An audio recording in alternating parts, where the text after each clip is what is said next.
Hey everybody, welcome back to another video here on the channel. Today is an exciting day because we get to use the living soil potting mix that we created only a few weeks ago. If you missed that video, you can check it out. The link is in the top of the corner there. But otherwise, today we are going to be using this soil in order to start another experiment here on the channel.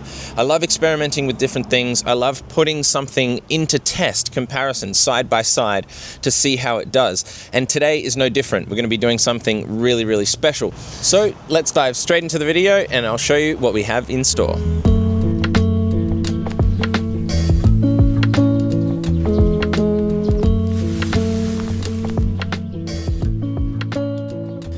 Now, watering is one of those things that a lot of gardeners seem to struggle with. How much do we water? Is it too much? Is it too little? How much does this plant need? And I thought, what better opportunity, this is really bright in the afternoon sun, what better opportunity than to test two different watering techniques with a new technology, I suppose you could call it, that has arisen in the gardening industry. Now, I am of course talking about wicking bed setups. Now, wicking beds have become a really popular thing in the last couple of years, and rightly so, because they give us the opportunity to not worry about how much water you give our plants by installing a bit of a system that allows the plant to drink when it requires it itself. So let me show you exactly what I've got here, and I can show you how I set it up and what it means for the plants that we're going to be putting in here. So what I have here is an incredible looking container, planter, or pot, I suppose you could call it, that was given to me by the amazing Paul from Elements of Creation. After we had a podcast episode together, he mentioned that he was working with the team at Water Ups Australia, and Water Ups are the guys that make these, and he was so kind to give me one of these setups to try out here on the channel and to show you. I apologize, Paul, it has been a couple of months in the making, but I'm finally here and ready to show you what it's capable of. We're going to be putting this container to the test against something else I have here. This is, well, it's an old one to be fair, but this is a grassroots living soil fabric pot or fabric bag. You can see it's lined with plastic. Probably the only thing that I don't necessarily like about it, because as you can see, this is getting old and some of it's fraying off around the edges, so I do have to watch that. But because it's lined with plastic, it keeps a lot of the water in. It doesn't go all the way to the bottom, as you can see, so there isn't the ability for it to move excess moisture out the bottom there, but at least keeps a lot of the moisture in here, and it's a really nice fabric pot.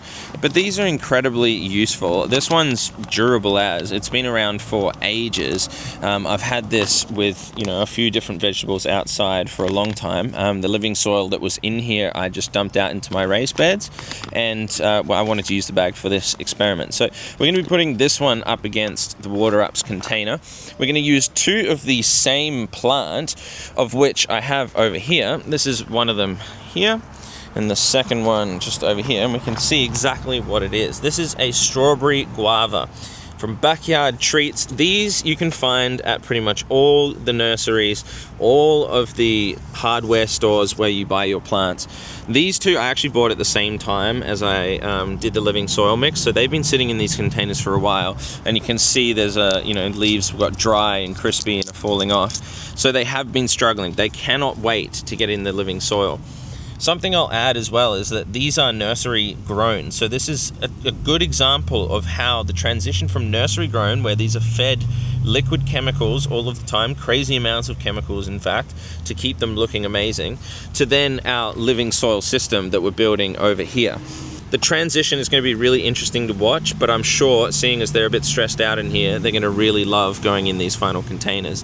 One thing I will mention about this strawberry guava is it can be considered actually an invasive weed here in Australia because it grows so well. Whoops, falling over on me. So you've got to be really careful about where you plant these. I wouldn't actually plant one in the ground.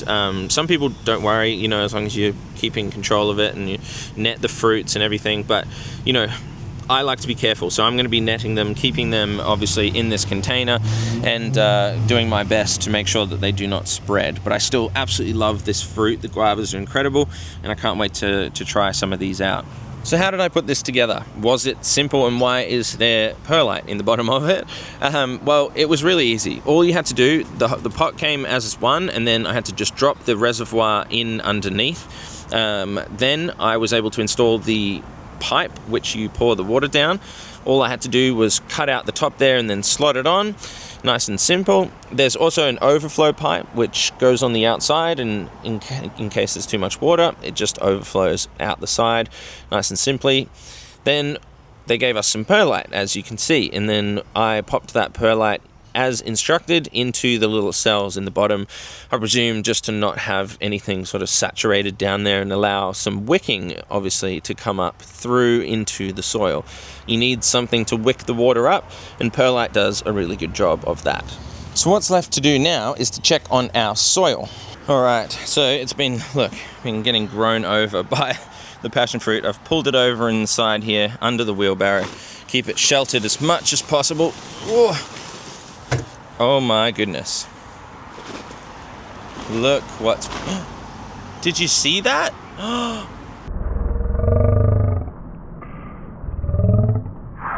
We've got rats living in here, everybody. Oh dear. Okay, we need to sort this out. Geez, how quick was that? That was only 2 weeks.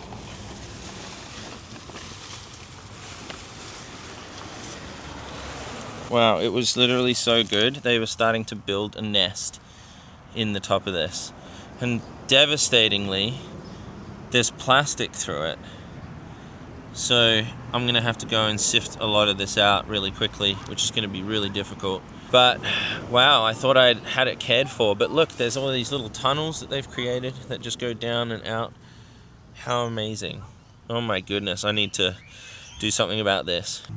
So there we go, guys. I have pulled out a bit of the plastic. I've taken off as much of the top layer as I could, and got rid of as much as I could see. Look, actually, there's one piece right there. There's tiny little bits of plastic I can still see, which is such a shame. Lesson there for everybody, honestly. Keep checking on it. It was only here for like 2 and a bit weeks, but that's what happens in the garden, you know. But look how good this quality of soil is, you know. I'm reaching down. The moisture is pretty even. It's still a bit under, so that's good. We can water in once we put these plants in. But the quality is just amazing. It's all starting to glue together. It smells really good. But I'm going to give it one sort of last little mix through before it goes in, or you can kind of do that as you put it into the pots. So I'm going to bring those over and start filling them with soil now. I mean, when you have chickens, right, you got to expect that you're going to have some rats and mice around, but it's never nice to find, is it really? Okay, let's make this happen first for this water ups container. So as I sort of put it in, what I'll do is just kind of sprinkle it so that I know that it's coming through my hands and I can see every part of it. If there is any part that's not properly broken up, I can still get there with my fingers and sort of mix it together. But the moisture in here feels really nice. Sort of mixing it together in my hands, it feels really nice. Well, let's go ahead and fill this up nice and quick. Remember, we also want to stop at some point and make room for our plant. I just need to make sure I know exactly where that's going to be, how big to move it. The soil's still really easy to move around, so that won't be a problem. Okay, giving it a little push down for now, and then I might go and just grab one of those plants to have a look. Alright, so if I remove this, I mean, look at that. You can see the density of roots in there and what that's looking like. It's already random dry spots. I'm going to try and tease apart a lot of this before it goes in. Maybe lose half the root ball, tease it all out, and we're going to cut back a lot of this plant. And I'll talk about that in a second, why I'm going to do that. But you can see little beads of synthetic fertilizer in here that I don't want. So I'm going to get rid of that kind of stuff, and then we won't have to worry about it. But having a look, we want this sort of close to the top of the container, but we still want to mulch it and bring things in and above it. So I'm thinking if I dig down a little bit like that, that's probably a better place to put it. So remember, it'll also sink down as well, so you can have it slightly higher than you think. So I think that's pretty good. Now what I'm going to do is just use the pot in replacement of the actual plant, because that's a really good way of doing it. And then we just fill around it and take the pot out. So let's do that. Okay, pushing it down around the pot. We've still got room to move, so we can still go a bit more. Remember, we did lose some of this soil just because of that plastic, but we're going to get some sinkage. We can always make some more and top it up if we need to. Alright, I think that's pretty good. I can now take out the pot. Leaves us with a beautiful hole. Remember, I'm going to tease away some of this. So let's kind of do that now. Do that whilst it's right here. So I can do this with my hands. I just grab it. Just let it fall down there. Look. Just tease out a whole bunch of this. You can then hit it, shake it. This is crap anyway, really. Look at the mix in there. And you see the bottom of the thing it was planted in as well. Horrendous. Not to bag out nursery industries, like, you know, they're important and stuff, but this is not necessarily how we choose to grow them. But I want to use this as an ideal experiment. Jeez, it's going everywhere in the wind here. Oof. So that's probably enough. You can see how I've sort of dangled off like a little beard. I'm going to sort of mix that into the soil there, and it'll allow it to all expand out and grow outwards. Here's the planting hole here. It's nice and perfectly taken out like this. What I'm going to do is add in the trusty mycorrhizal fungi inoculant. This has also got trichoderma in it. So many amazing things from Nourish Me Organics. Not sponsored, just love this product. This is going in the hole first. It's going to be inoculated right at the root zone where we're going to need that. And it's going to form that symbiotic relationship with the roots, go out there and search for more nutrients and everything in this soil mix. Simplest way to do it, just dust it into the planting hole there. And if you keep living roots in the soils, incidentally, then this will stick around. You don't have to inoculate ever again if you always keep roots in the soil. It'll jump from root to root, and it will stay on living plant roots. So that's really beautiful. Dunking the plant in the hole. It's going to cause a bit of sinkage. So let's get it in there. Trying to tuck those roots in that we just created that space for with some of this side soil. Some of it that's all inoculated. Sort of my favorite way to do it like this. And then I'm sort of tucking in underneath those roots there and sort of burying it in place. Make sure it's nice and straight. And then the rest of this soil can start coming in from the outsides around to support it. Beautiful, look at that. It's looking great. Nice and tall. We can probably come and clean up a whole bunch of these lower branches, and we're going to mulch this. I might even consider growing in some companion cover crops as well, which would be really useful for the soil, so we might do that together. Not sure yet, but let me know in the comments below what you think I should do. Straight mulch is going on today, but we can always pull that back and put some cover crop and things to grow alongside it. Now the plan is to fill the grow bag with the exact same amount of soil, although this is going to have a slightly larger volume of soil because there's no wicking part of it in the bottom, so I'm not going to fill it as high. I'm going to try and judge a similar amount of soil for a similar result, if that makes sense. Alright, so again, this is hard to tell because I'm trying to sort of measure it against the other one about how much soil is in there, and this one is going to be plonked lower than the edges of the bag. That's just inevitable in this part of the experiment with different size bags. But I'm going to do the same thing here, just remove some of the edge.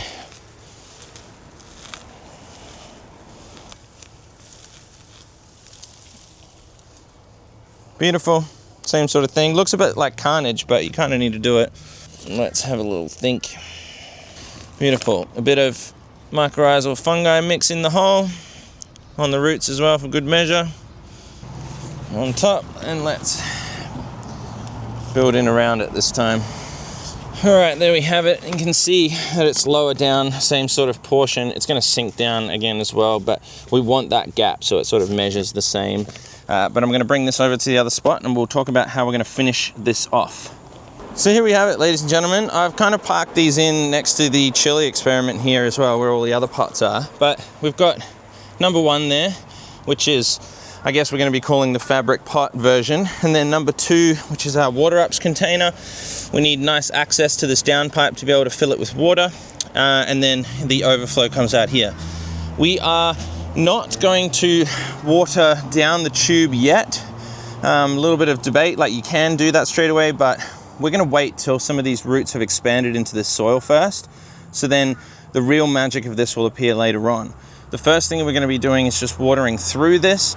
I'm going to put some mulch on and then water in just, straight from the rainwater hose. And then we're going to be putting that in straight through the soil and leave it for a couple of days. And I'll bring you an update when we do the next part of the video as well. So nice light layer of the sugarcane mulch on top.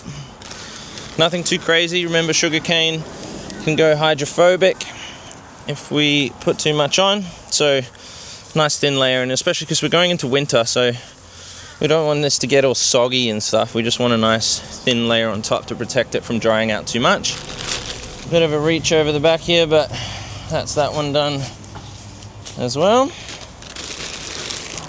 Oh, it's quite a warm April afternoon already, but I'm going to go water those in from the tap. But thank you so much for watching. If you enjoyed this, stick around, subscribe, because we're going to be seeing the entire series and how that moves through with these two compared against each other. It's going to be so interesting. So if you want to be a part of that, subscribe. Remember, my Soil Society is open. Check the link in the description as well if you want to learn more about the soil and how we treat that. If you missed the living soil creation of the living soil potting mix, you can go and see that as well. But otherwise, excited to see you on the next episode. I'm going to give you a tour of this garden and what we're doing here. There's lots happened, so see you very soon. Thanks for watching.